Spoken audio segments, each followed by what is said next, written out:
Good morning, students. Welcome. Today we'll begin a poem known as How to Tell Wild Animals.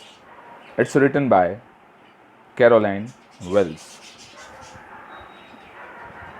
You are familiar with lots of wild animals.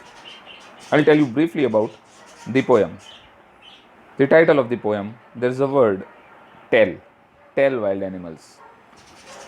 Tell actually has a different meaning in the poem. It is tell means to identify various animals. How to identify them? Because lots of wild animals have different kinds of habits and behaviors in which they behave in the wild. The next thing very important is that it is a humorous poem. So, a funny poem in a way which teaches the readers various about various animals and knowing them. The poet has perfected ways of identifying lion, tiger, leopard, bear, hyena, a crocodile, and finally a chameleon. Lots of different paragraphs are there, and in each of the paragraph, the poet has introduced a new animal to you and the ways of identifying the animal. The first paragraph begins with, if ever you should go by chance to jungle in the east, and if there should to you advance a large and tawny beast, tawny means brownish orangish, if he roars at you as you are dying, it's a short form of dying, you will know it is the Asian lion. There's a lot of rhyming scheme also in the poem. So here in the first paragraph, the poet says that by chance, if you meet a large animal, brownish, orange colored, it roars at you, and if by chance, if it attacks you, tries to kill you, at that time, you will realize that it is an Asian lion. The next paragraph, or if sometime when roaming around, a noble wild beast greets you. Here the poet says noble wild beast greets you with black stripes on a yellow ground. Ground means the background. Means the tiger, obviously it is yellow and has black stripes on it. Just notice as he eats you. See, so when you by chance get a chance to meet the tiger in the wild, just notice if he eats you. This simple rule may help you learn the Bengal tiger to discern. Discern means to identify. Means if you find a yellow animal colored with black stripes, looking very noble, and when he is trying to eat you, remember that animal was the Bengal tiger. So very funny way to identify the animal by the poet.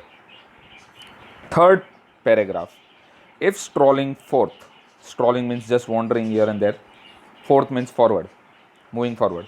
If strolling forward, a beast you view. Now the third animal she is introducing, a beast you view, whose hide means the skin, animal skin, whose hide with spots is peppered, means an animal which has just like peppers, you know what pepper is, and spots like pepper on it. As soon as he leapt on you, tigers actually, the leopards usually leap a lot and they attack while leaping on you. But here the poet has used the word leapt on you. You will know it is the leopard. Twill means it will.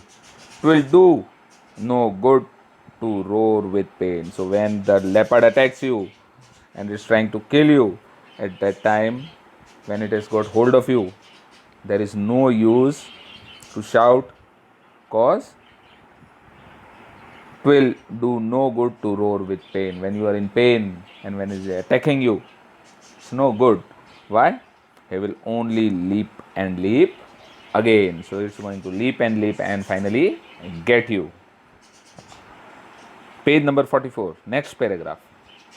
If when you are walking around your yard is just a place, open place behind the house, if you mostly in the villages, if when you are walking around your yard you meet a creature there who hugs you very very hard, the bear is mostly attacks in that kind of a situation. It holds you very very hard. Be sure it's a bear. If now the bear looks very easygoing animal, but the bear is also very ferocious and very very dangerous animal. If you have any doubt, I guess he will give you just one more caress, means gentle touch. The bear is going to hold you very tight, it's going to grab you in its arm when it is going to attack on you, when it's going to kill you. At that times it is going to hug you very very hard and just give a gentle caress, means it's going to put a gentle palm of its huge nails on you and it's going to attack you. The next paragraph. Though to distinguish beast of prey, a novice might non-plus. A novice actually is a person who has joined the job, a new job, and non-pulse is confused. Many times at new places we are confused, we don't understand what to do, how things go around there. So here the poet is introducing this paragraph and these two creatures, wild creatures, in a different way. A novice might non-plus. And in this paragraph the poet has introduced actually two animals in a single paragraph. The crocodile you always may tell from the hyena thus. Crocodile and hyena. Hyena is also a wild animal, dangerous one. Tell from the hyena thus. Hyenas come with merry smiles. The face of the hyena actually seems as if it is smiling. It has such kind of a face. And if you have seen lots of wildlife channels, and during that if you get a chance to listen to the hyena, it is if you listen to it, it seems like it is laughing, because they speak in such a manner, and many times they are also known as the laughing hyenas. So here he has introduced the crocodile you always may tell from the hyena thus. Hyenas come with merry smiles, but if they weep, they are crocodile. And there is a very well known phrase of the weeping crocodile. Actually that's a biological process that goes in the crocodile, because when it is eating, when it is engulfing, at that time there is a reaction in its entire body, and actually the water comes out from its eyes while it eats. That is scientific reason. So it is known as, there is a phrase also, that the tears of crocodile, they are always false, they are not real, because they are eating you and they are, it seems as if they are eating and they are crying, but they have no mercy, they are going to just eat you. And the hyena seems to maybe laughing, but it is going to actually kill you, it will not laugh. So hyenas come with merry smiles, but if they weep, they are crocodile's tears. So if they are weeping, then understand that it is a crocodile who is eating you, and if somebody is laughing, then that is a hyena, but they are very very dangerous. The last paragraph. A true chameleon is small. It is easy for you to identify this animal because it is even given in the text. The picture has been given in the text. The true chameleon is small, a lizard sort of thing. The chameleon is just like a lizard. He hasn't any ears at all. It doesn't have any ears and not a single wing. It doesn't even have wings to fly, it doesn't have ears.